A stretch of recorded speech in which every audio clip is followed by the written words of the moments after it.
ശ്ലോകം 4.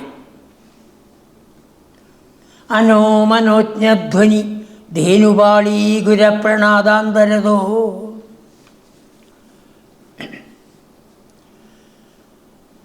അനോ വണ്ടി, കാളവണ്ടിയാണ് അനസ്.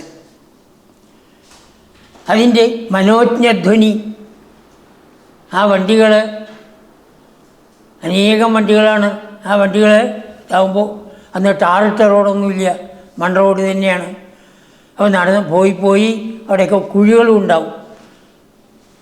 ആ കുഴികളിലൂടെയാണ് പോകുന്നത്. അങ്ങനെ കടപെട കടപെട കടപെട എന്നൊക്കെ പറഞ്ഞ് ശബ്ദം. അതാണ് മനോജ്ഞധ്വനി. കേൾക്കാൻ സുഖമാണ്, ഇരിക്കുന്നവർക്ക് സുഖമാണ്. ഇങ്ങനെ അങ്ങോട്ടും ഇങ്ങോട്ടും ചരിഞ്ഞിരിക്കും. മനോജ്ഞധ്വനി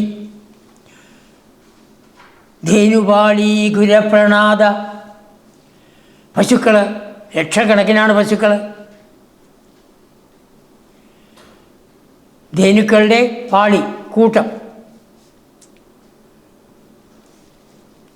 അപ്പോൾ ധേനു എന്ന് പറയുന്നതിൽ കഴുതിയൊക്കെ ഉണ്ടാവാം. അതാണ്, പശുക്കളും കാളകളും മാത്രമാണെന്ന് വിചാരിക്കരുത്. അവർക്ക് അലക്കാനൊക്കെ ഇതാവണ്ടേ.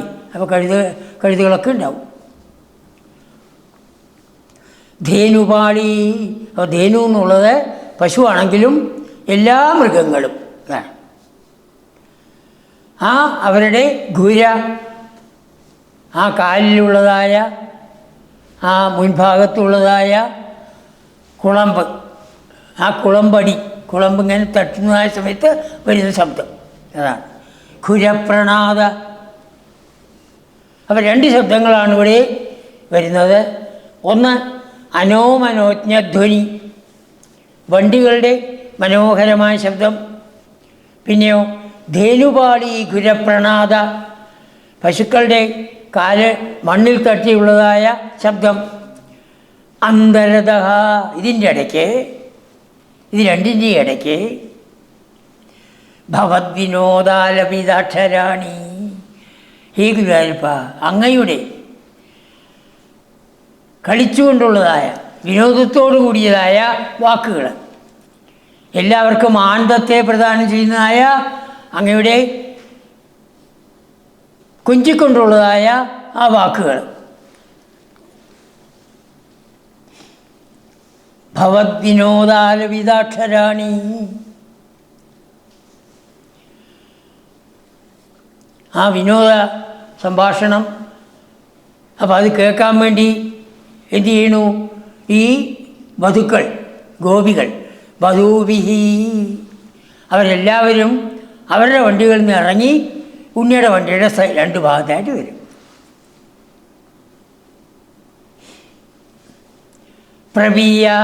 അവർ ചോദിക്കും ഉണ്ണിയോട്, ഉണ്ണി ഒന്ന് അങ്ങനെയാണോ ഇങ്ങനെയാണോ അവർ ചോദിക്കുക. അപ്പോൾ ഉണ്ണി ഓരോന്ന് പറയും, അത് കേൾക്കാൻ. പ്രവീയ, അത് കുടിക്കുകയാണ് അവർ. എന്താന്നില്ലാത്ത ആനന്ദത്തോടുകൂടി കുടിക്കുകയാണ്. പ്രവീയ.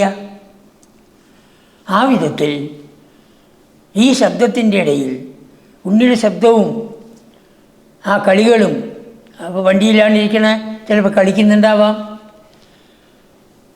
അതെല്ലാം കൂടി വലിയായ ഒരു ഉത്സവം പോലെയാണ് അവർക്ക് തോന്നിയത്. ഒരു ഉത്സവത്തിൽ പങ്കെടുക്കുന്നതിൽ അവരെ ഒന്നിച്ച് സഞ്ചരിക്കുകയാണ്.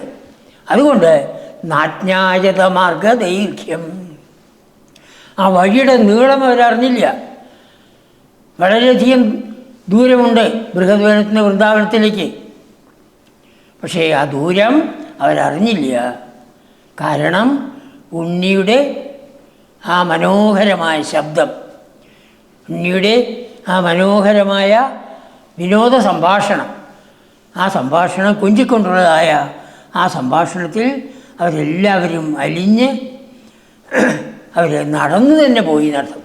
വണ്ടിയിൽ നിന്ന് ഇറങ്ങി ഉണ്ണിയുടെ അടുത്ത് വന്ന് അവർ പോയി. അപ്പോൾ 3 ശബ്ദങ്ങളാണ് ഇവിടെ പ്രധാനമായിട്ടും പറഞ്ഞിരിക്കുന്നത്. ഒന്ന് വണ്ടികൾ, അനേകം വണ്ടികൾ, കാളവണ്ടികൾ, ആ കാളവണ്ടികളുടെ ശബ്ദം. അതിൻ്റെ ഒപ്പം പശുക്കളുടെ കുളമ്പ് തട്ടിയിട്ടുള്ളതായ ശബ്ദം. അതിൻ്റെ ഒപ്പം ഉണ്ണിയുടെ ശബ്ദം. ഉണ്ണി ഓരോന്ന് പറയുന്നതായ ശബ്ദം. ഈ ശബ്ദം പ്രവീയ അതിനെ കേട്ട് കേട്ട് ശ്രദ്ധിച്ച് അത് കുടിച്ചിട്ട് നാജ്ഞായതമാർഗ ദൈർഘ്യം ആ വഴിയുടെ ദൂരത്തിന് അജ്ഞായത അറിഞ്ഞു അജ്ഞായത അറിഞ്ഞില്ല. വഴിയുടെ ദൂരം ദൈർഘ്യം അവർ അറിയുണ്ടായില്ല. അതായത് ഉത്സവങ്ങളിലൊക്കെ അങ്ങനെയാണ്. ഉത്സവങ്ങളിലൊക്കെ ആവശ്യത്തിൽ നമ്മുടെ മനസ്സിന് എന്തെന്നില്ലാത്ത ഒരു സന്തോഷം. ഇതൊരു ഉത്സവമായിരുന്നു. ബൃഹദ്വനത്തിൽ നിന്ന് വൃന്ദാവനത്തിലേക്കുള്ളതായ അവരുടെ യാത്ര ഒരു ഉത്സവം പോലെ ആയിരുന്നുകൊണ്ട് എന്തെന്നില്ലാത്ത സന്തോഷത്തോടുകൂടി എല്ലാവരും അതിൽ പങ്കുകൊണ്ടു. ആ ഉണ്ണിയുടെ വാക്കുകൾ കേട്ടിട്ട് അവർ വഴിയുടെ ദൂരത്തിനെക്കുറിച്ച് അറിഞ്ഞതേയില്ല.